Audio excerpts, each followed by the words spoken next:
Yes, good evening students. So in this session we are going to discuss doubts. So we are going to discuss three topics. So the first topic here it is about surcharge versus surcharge. So one student texted me on WhatsApp and he asked me to discuss about cess and surcharge. What is the difference between that cess and surcharge? So what is cess and surcharge? Have you ever heard about these words?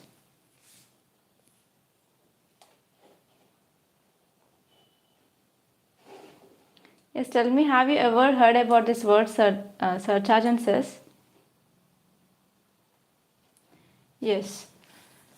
Cess and surcharge, they are tax on tax. So do you know about the difference between this cess and surcharge? So anyone? Okay, Sanskrit, I will be explaining about it. Don't worry. So do you know difference between this cess and surcharge?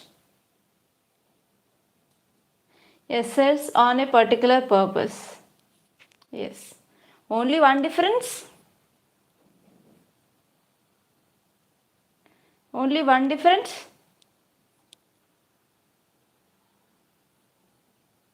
Okay, like education for a special purpose. Okay, Lucky. Kavya Lucky. Okay, so you know only one difference between this cess and surcharge. But there are a lot of differences that I am going to say. So as you said, this cess and surcharge is tax on tax. If you are comparing with cess and surcharge, we have a lot of difference. So if you are talking about rate, so here in this cess we have only one slab. So this slab will be 4%. If you are seeing the surcharge, we have different slabs like our GST.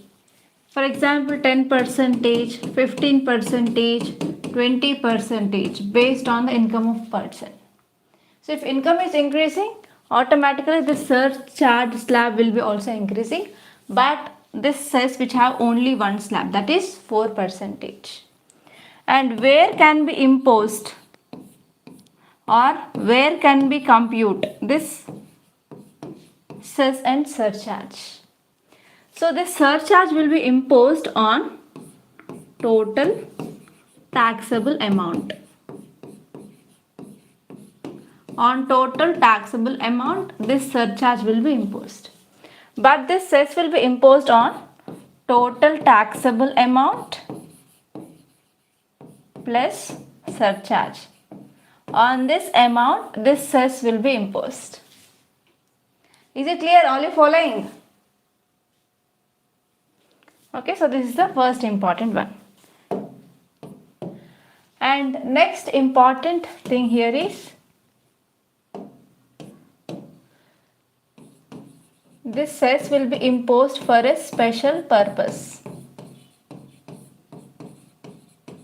For example, for education, or for example Swachh Bharat, like that, Swachh Bharat Abhiyan or Krishi Kalyan cess.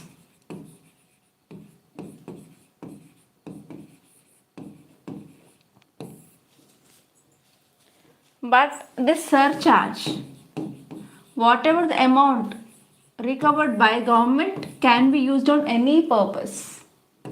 Can be used on any purpose. So where government deemed that it is fit. So when government want to use this surcharge for so and so program, they can use. So there will be no restriction on usage. Okay, so these are the differences regarding this surcharge and as well as cess. Any doubts? Any doubts? And one commonality between this cess and surcharge here is, first one is, it is tax on tax. And second one is, so whatever the cess, and surcharge collected by the government will not be shared with states.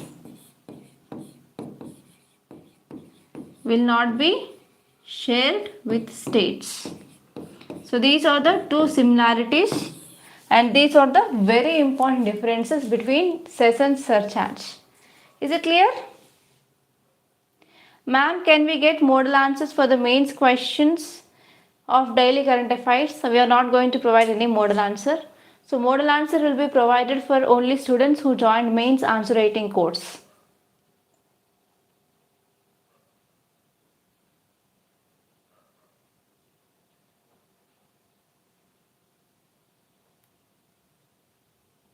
Okay, clear?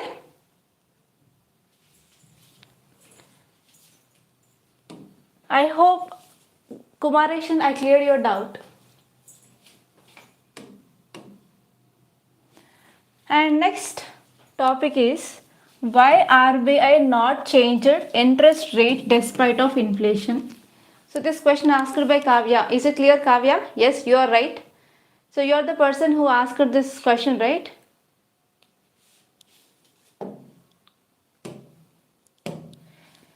So as I said, inflation is a condition where we can see there is increased price of goods and services in market. So whenever there is increased price of goods and services, so here we have government and here we have RBI. So those two will take some steps to control this inflation. So under this RBI have monetary policy. So in this monetary policy, one important tool used by here RBI is increasing of interest rate. For example, you can talk about repo rate. So what is this repo rate? Here we have RBI. So RBI is Central Bank of India. And here we have normal banks. So if I want to get a loan, I am not going to RBI directly to get the loan, right? So I will be going to the bank where I have account and I will be asking that bank manager to allot some loan, right? So what happens if these banks will not have enough money? Enough money to provide the loans for the people. So bank will go to RBI and ask loans. Or banks will borrow money. Banks will borrow money. On another side, so on these loans, banks which are getting from RBI, these banks need to pay interest rate. So this interest rate is called as repo rate. So how this increasing or decreasing of interest rate will leads to money supply in the market? So what is the impact? Please tell me. So what is the impact? Yeah, good evening, Shiva. So what is the relationship between interest rate and money supply? So if you know that, you can understand the concept.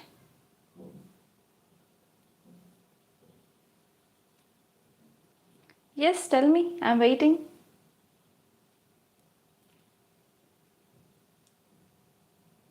Yes, good evening, Keshu.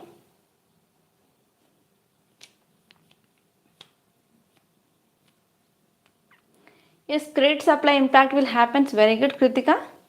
Money supply increases with increase in interest rate. Is it correct? Yeah, let us continue. So for example, I am taking hypothetical example. So for example, if interest rate is 4%. Okay, for example, let us take interest rate is normally 4%. So I am saying that here there will be changing in the interest rate based on inflation, right? For example, if interest rate is 3%, so this is the first scenario. And second scenario is if interest rate is 5%. So let us try to see with this example how the money supply will be increased or decreased in the market. So as I said, the first scenario here is whenever there is decreasing of interest rate. So whenever RBI decrease interest rate, that means now these banks need to pay less interest. So whenever these banks need to pay less interest now, so these banks will increase borrowings, right? So these banks will go to RBI and they will be getting lot of loans. So lot of loans means there will be increased money. So money present with these banks will be also high, so that people will be getting loan easily. So whenever people they are getting loans means, so these people will have money. That means we can say there will be increased money supply in the market. There will be increased money supply in the market. So this is the first scenario, whenever there is a decreased interest rate. And let us say the second scenario. So in the second scenario, interest rate is increased to 5%. That means now the same banks, they have to pay high interest rate. So whenever these banks need to pay high interest rate, so this bank will be not willing to get more loans. That means they will be having less loans with them. Okay, so they will be borrowing less amount of money from this RBI. So that whatever the money which is present with the banks will be decreased. So if a person like me and you go to the banks here, so here we will be not getting easy credit. So we are going to get less loans. That means here the person who is going to bank, he may or may not get the loan. So that it will decrease money supply in the market. It will decrease money supply in the market. So I hope you understand. So whenever here interest rate is decreased, that means that will increase the money supply in the market. And whenever interest rate is increased, that will decrease the money supply in the market. Is it clear so far? Are you following?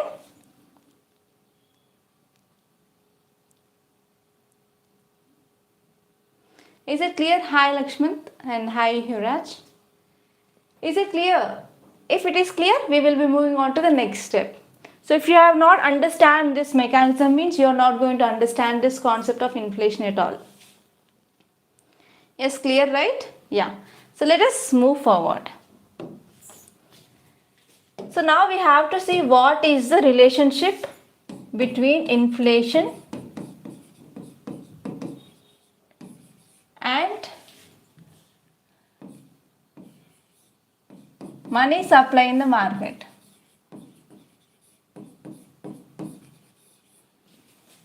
So now we have to see the relationship between inflation and money supply in the market. So whenever there is increased money supply with the people, they will go for making more demands in the market. So whenever the demand is increasing, automatically there will be increasing of price. So this condition is called as so-called inflation. So the first scenario is whenever there is increased money supply in the market, that will lead to increase in demands. So because of this increase in demands, automatically that will lead to increasing of prices, that is called as inflation. So always whenever you are reading about inflation, you have to connect supply and demand.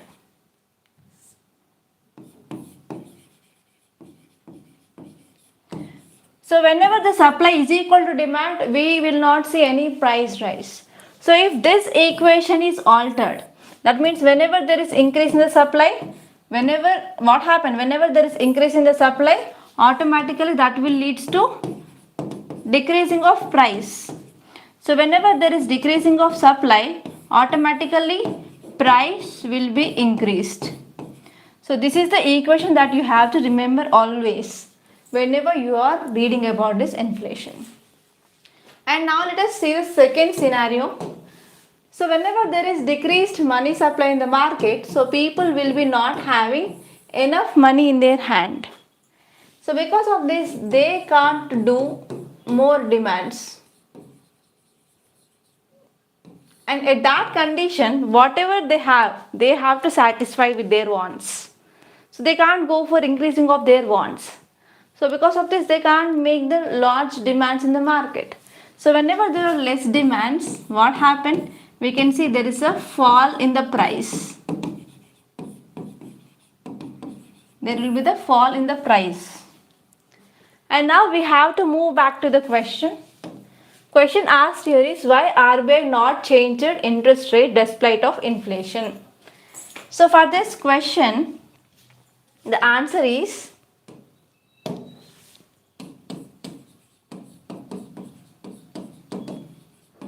here you have to see what are the reasons for inflation. So please let me know what are the reasons for inflation now. So what are the reasons for the inflation now? Yes, good Aditya. So whenever money supply increases, automatically it will lead to inflation. Yes. Yes, tell me what are the reasons or what are the examples of inflation in our market?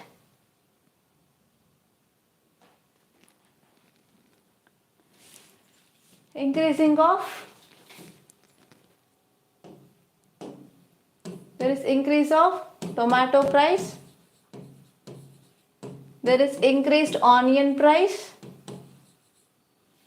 next increased pulses and cereals price,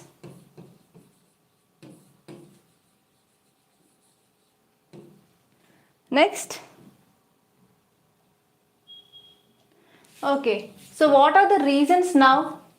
Reasons here is because of decreased production, because of white fly disease,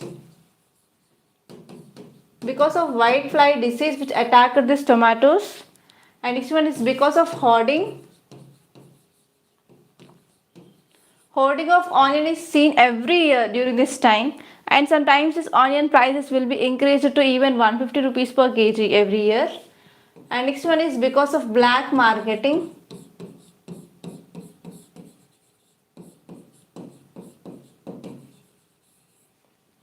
And I can say here because of decrease in production, because of hoarding and because of black marketing, now there is increased price of this tomato onion that happened.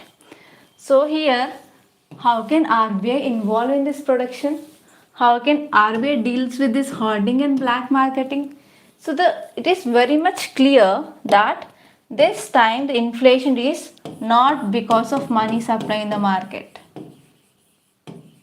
So it is not because of money supply in the market, but it is because of alteration in this equation, that is supply demand equation. So there is decreasing of supply of the product here. So here whenever there is nothing like money is involved, how this RBI can be involved, right? So RBI cannot do anything. So there is nothing to do with RBI regarding the present inflation. So because of this, now government took enough steps to increase the presence or increase the availability. So government addressed this problem by getting some imports of tomato from Nepal. And even government imposed restrictions on hoarding and black marketing by Essential Commodities Act. Okay, so these are the steps taken by government. And this is about your doubt, Kavya. Is it clear? What is the meaning of hoarding? Hoarding means nothing but, for example, if there is a shopkeeper, okay, he owns a shop and in his shop he will be selling onions, for example. So he maintains normally 10 bags of onions, okay, to sell. But this shopkeeper is very intelligent and he knows that within next 15 days or 20 days there will be increasing of onion price. So rather than keeping 10 bags or as stock here, so he will be keeping 100 bags of onion as stock. So it will be not happens only with this one shopkeeper. So if this thing is happening with like more than 100 shopkeepers or every shopkeeper, then what happened, the availability of this will be present. Okay, so this shopkeeper will be not retailer, he will be wholesaler. Okay, so here at the production level, so we will be having agencies that will be procuring quantities from the farmers directly. So they will not release the produce into the market. So they will be, this hoarding will be creating artificial demand. So that will be creating artificial demand in the market. So whenever artificial demand is created, then what happens? So automatically price increases. So earlier, if this wholesaler who is selling rupees 5 per kg of onion, so because of this artificial demand, so this price will be increases to rupees 50. So to increase the profits, so hoarding will be done by the wholesalers. Is it clear? Any doubts?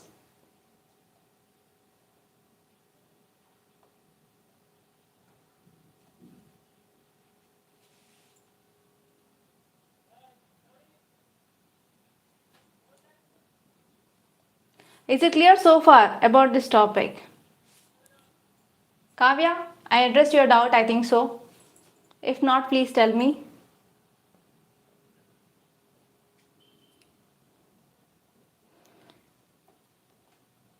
Yeah, Sunny has a doubt. UP issue, ma'am. A teacher tells a student to beat his classmate who is a Muslim. What are the impacts? So that impact you can study from ethics point of view. So in ethics you have a topic called as So in ethics you have a topic called as attitude change and as well as formation of values. So we will be learning the values from our childhood. So in that value formation, teachers play a very important role. That is, education societies, they play an important role. So here, whenever teacher who is promoting this communal violence means in that young mind, so that will be fixed. So because of this in future, that will lead to the regional issues.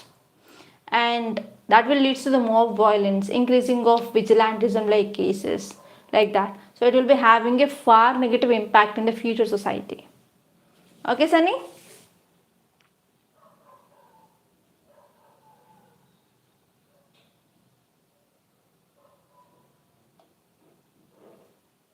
Yeah, thank you, Vandana. So you also asked this doubt. By your good information or explanation, I got cleared now, ma'am. But RBI, why not increase this repo rate? Because there is nothing to do with increasing or decreasing of repo rate. So because of this, RBI did not change any repo rate. Is it clear, everyone? Yes, Srinivasan, daily we will be having Hindu analysis at 9 a.m. So you can join that. So in that Hindu analysis, if you have any doubt, if you post me that doubt, I will be addressing this doubt clearing session on every Monday. So as of now, we thought that we will be having one session now. So if the doubts will be increasing, means we will be increasing these sessions also. Yeah, let us move to next topic. In today's Hindu analysis, I asked about environment impact assessment, but number of students said that they don't have any idea regarding this. So in the morning class, I promised that I'm going to discuss about this environment impact assessment in this doubt clearing session. So, do you know about this environment impact assessment, anyone? So what is this term environment impact assessment? Or have you heard about this EIA?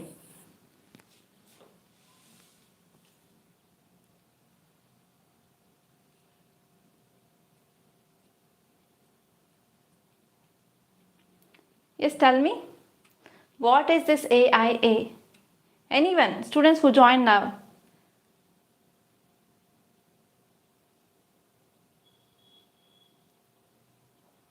Thank you so much, Srinivasan. Yeah, good evening. Feel the song. So environment impact assessment is nothing but government on one side always thinks that we need to have economic growth or development. So always focuses on economic growth and development. So this economic growth and development will not happen with improvement of infrastructure.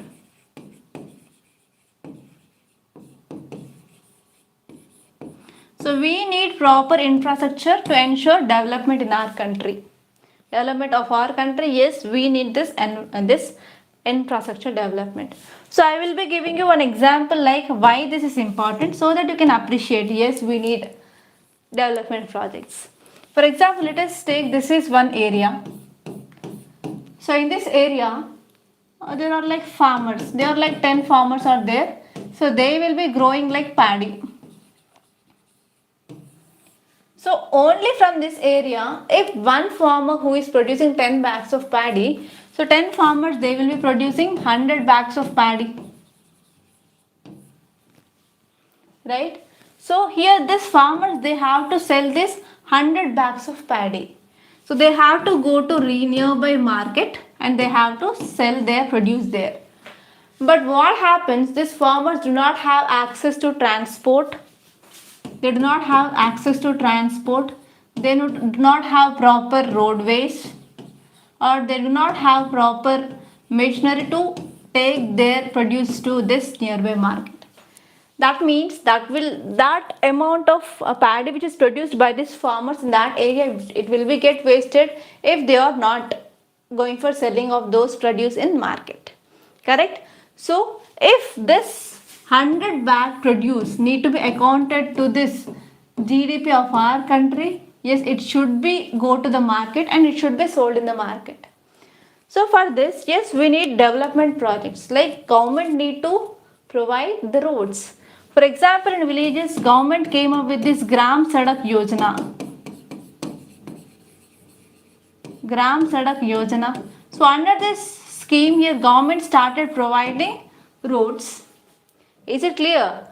So here, whenever any projects came up by the government, we have to analyze whether that so and so project is required or not. If that project is came up, so what will be the negative impacts and what will be the positive impacts? So all this process will comes under this environment impact assessment. So how can we define this environment impact assessment? So it is a strategy that can be used by government to analyze positives, negatives. So this positives and negatives based on economy, society, that is social thing, and environment. So this is in short what is this environment impact assessment. Is it clear? Yes, Santhia ma'am, today's analysis is not available. So actually there is a small mistake done by our technician. He deleted the today's video and we are trying to retrieve that video. So that will be retrieved as soon as possible. So Meenakshi says, can we stop this Chardham Mahamarg Vikas Paryojana because it is causing lot of danger. So this is your question, Meenakshi, right? So here we have to say both positives and negatives. So here we are connecting 4 pilgrimages. And on the other side we have negative impacts on our environment because these areas which are located in these Himalayan states. So as you all know that Himalayas, they are even now also they are tectonically active and they are not much stable as compared to the Western Ghats and Eastern Ghats. So here we have to see exactly what are the positives and negatives, and based on the positives and negatives, if positives are more, we can go for continue that. If negatives are more means we have to stop that project.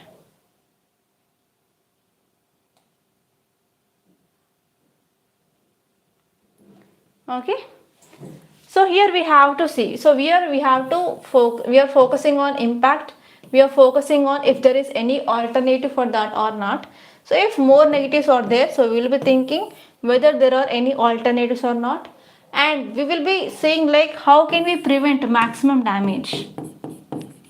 How can we prevent the damage, that we have to think. So this is about in short environment impact assessment. So any doubts, anyone? Is it clear? Students who are beginners, is it clear? Yeah, let us move. So here in this environment impact assessment, we have steps. The first one is we are going to screen and scope. That means whenever we are starting this environment impact assessment, we will be thinking that whether this project is actually necessary or not. So what is the scope of this project? And if this project we are coming up, especially this environment impact assessment is required or not. So that we will be seeing in this first step.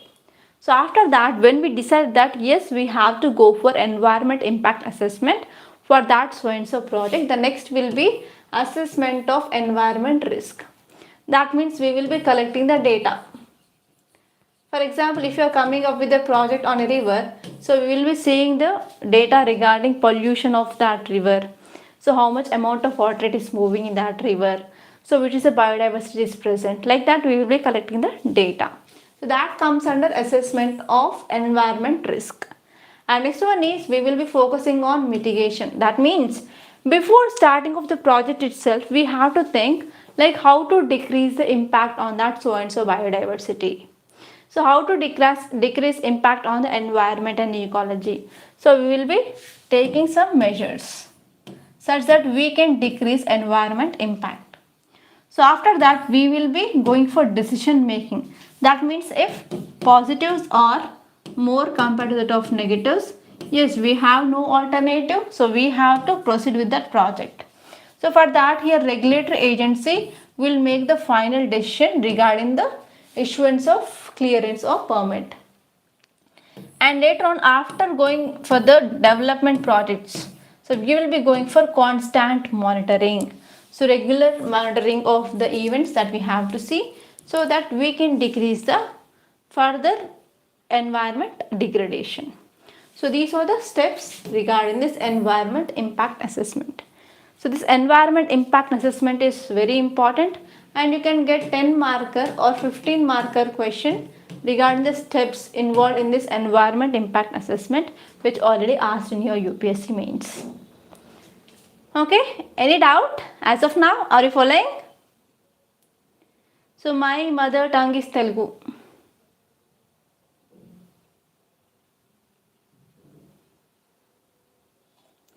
So Surya asked a question here is what is the best resource like newspaper or magazine to prepare for science and technology related current affairs for ISRO, DRDO? Okay, so you can follow Hindu newspaper of Sunday and even you can follow Down to Earth to cover environment related current affairs and science and technology. And even you can see Yojana or Kurukshetra where the science related things are posted. Srinivasan asked, do we get the PDF of this session in Telegram? If possible, I will provide or else you can make a notes. So Shiva asked a question like why we need to amend IPC and CRPC and Indian Evidence Act. So actually they are British time laws which are present and still we can see the British colonial legacy is going on. So this is one live example. So we got independence in 1947, right? So from that time onwards, we do not make any changes. So for that, yes, because of changing the time and because of increasing of technology, the new threats like cyber attacks, so they are seen. But this cyber attacks had not been covered in this IPC or CRPC. So because of this, we have to remodel them. So this is the reason why we need to have some amendments.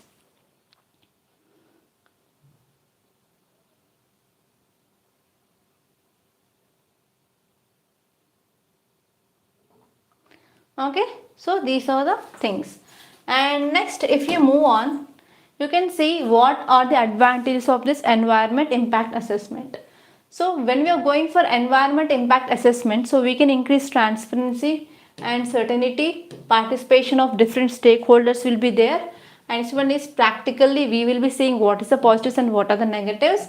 And we can say it will be flexible and even it is cost effective because Why? Because after building of so and so, after going for the development project, rather than that, so if you are having this environment impact assessment before, means we can understand what will be the possible negatives.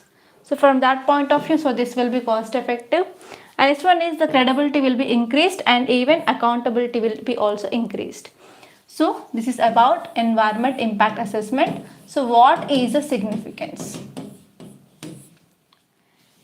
Is it clear?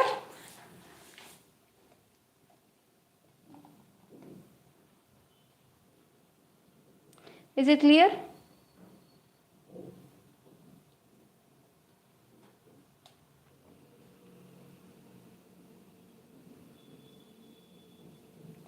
Yes, you can get Santhia, and I will be posting you that video for strategy for 2024 and 2025 soon on YouTube. Okay, so I done with my work. So if you have any doubts, so please let me. So if time permits, I will be clearing these doubts, or else please post your doubts after one session is concluded in this video, or you can post me on this number 8074765513 on WhatsApp or Telegram. So we'll be having the next session soon. In that session, I will be addressing those doubts.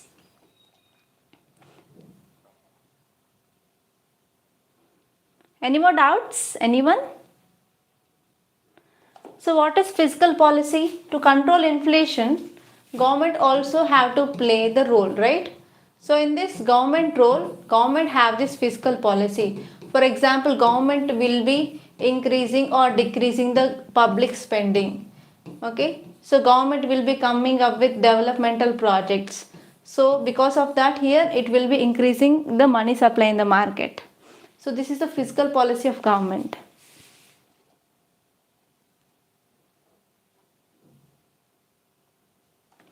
So Sunny asks, what are the impacts of UCC? UCC is nothing but Uniform Civil Code. So that is already present in Article 44 of our Indian Constitution. So as you all know that India, it is a diverse country with different religions like Hindus, Muslims, Christians, etc. And these religions, they have their own religious law. For example, for Hindus, we have Hindu code, right? And adultery, it is there in Christianity, but it is not there in Hindus, right? So because of these different laws, whenever these cases you are going to the court, so it is becoming very much hard for the court to decide the cases on based on religion. So because of this, we need a uniform civil code such that each and every case will be clarified on that, so that we can also see there will be delay in the justice. Okay, we can also decrease the pendency of cases.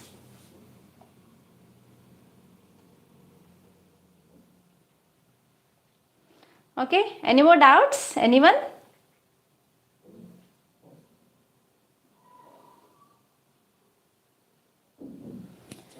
Okay, thank you for attending this session, and if you have any doubts, so please post me on WhatsApp or Telegram, or else you can comment after once the class is concluded under this video itself, so that I will be addressing your doubts in the next session. So one more thing here is, every day Hindu analysis will be conducted on live at 9 a.m. So try to attend that session without any fail. Okay.